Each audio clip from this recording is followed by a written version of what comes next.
की आत्मा। गांव बापस्ती की पहाड़ी पर एक मंदिर था जो कई वजहों से प्रसिद्ध था। बापस्ती के परिवारों में आपसी सौहार्द बना हुआ था। इसकी वजह उस मंदिर को ही बताया जाता है।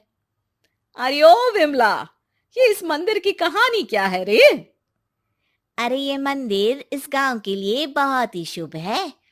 अरे शुभ तो है, तो फिर भी लोग इस मंदिर से दूर क्यों रहते हैं? ये इतना वीरान क्यों रहता है? अरे बड़े बुजुर्ग कहते हैं कि मंदिर में आत्माओं का राज है जो लोगों की मदद करते हैं, लेकिन मंदिर से सभी को दूर भी रखते हैं। अरे ये कैसी आत्माएं हैं जो लोगों की मदद भी करते हैं और लोगों को मंदिर से दूर भी रखते हैं? अरे यही चलता आया है यहाँ पर, इसीलिए कोई कुछ बोलता नहीं।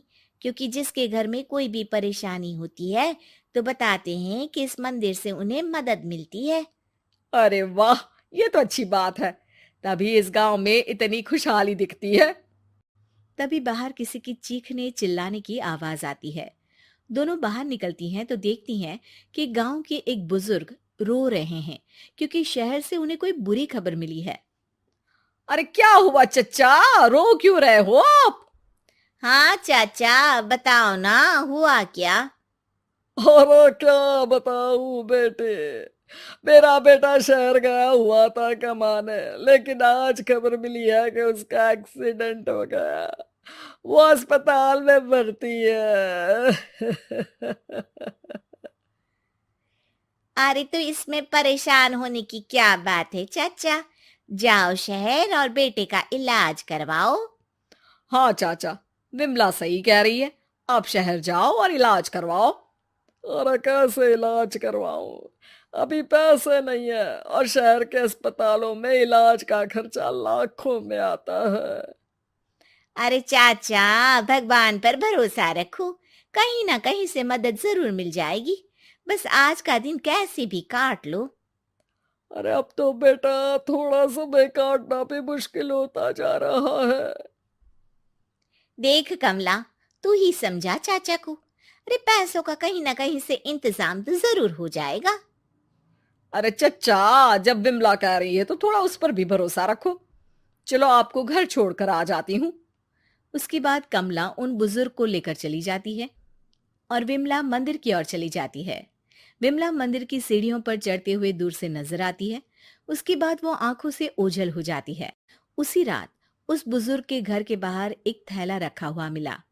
बुजुर्ग उस थैले को देखते ही चौंक पड़ा क्योंकि उसमें 5 लाख रुपए रखे हुए थे। वो बुजुर्ग सुबह दौड़ा दौड़ा गांव के दूसरे बुजुर्गों के पास गया। और मंगल भाई सुनो, मेरे घर के बाहर ये पैसों से भरा बैग रखा हुआ मिला है।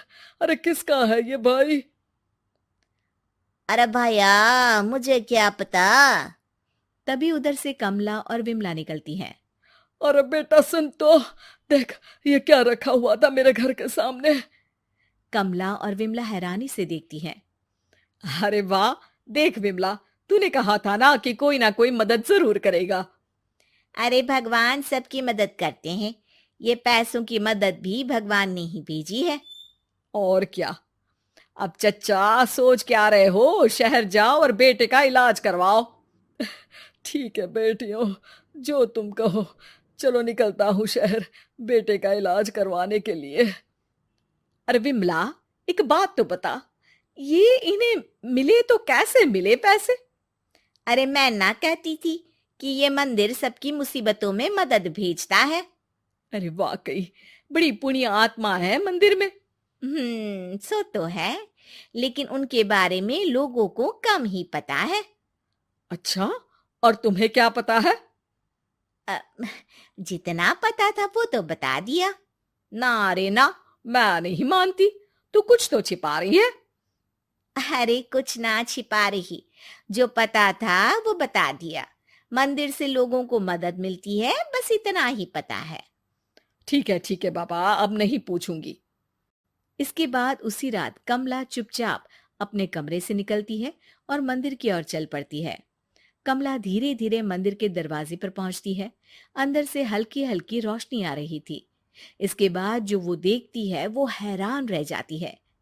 कमला इसके बाद तेजी से वापस लौट आती है। दूसरे दिन सुबह सुबह।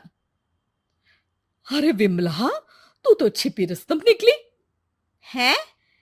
ऐसा क्या छिपा लिया मैंने? अरे तूने तो भनक ही नहीं लगने दी और चाचा की मदद भी कर दी। हैं? ये क्या कह रही हो? ऐसा कैसे कह सकती हो तुम? मैंने कोई मदद वदद नहीं की। अरे सब पता है मुझे, कल रात मैं गई थी मंदिर। तो क्या देखा? अरे तुम्हारा पति और कुछ लोग वहां दिखे। बोरियों में नोट भरे हुए थे और सभी नोट गिनने में लगे हुए थे। तो तुम्हें क्या लगा वो क्या कर रहे थे? अरे मैं समझ गई कि वो लोग कहीं से डकैती कर पैसे लेकर यहाँ मंदिर के पीछे छिपाते हैं। अब जब तुम जान ही गई हो तो बता देती हूँ, लेकिन ये बात किसी को पता नहीं लगनी चाहिए। मेरे पति डकैती नहीं डालते हैं, बस उन लोगों से पैसे छीनते हैं जिन्होंने गलत तरीके से पैसे बनाए हैं।